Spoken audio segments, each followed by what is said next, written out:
Terulangnya kejadian preman jalanan yang sudah malih sopir truk di simpang Macan Lindungan, sehingga akhirnya viral di media sosial membuat polisi gerem.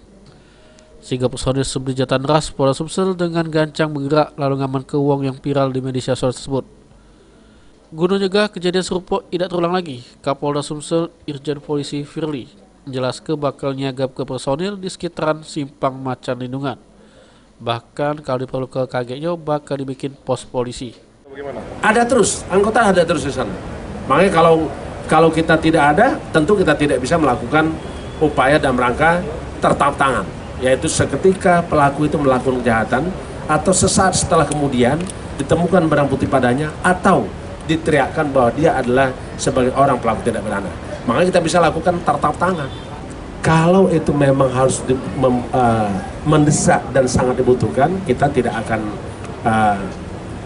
abaikan. Tetapi yang pasti, walaupun itu tidak ada pos, itu sudah kita lakukan pemantauan dan lakukan tindakan tegas. Contoh.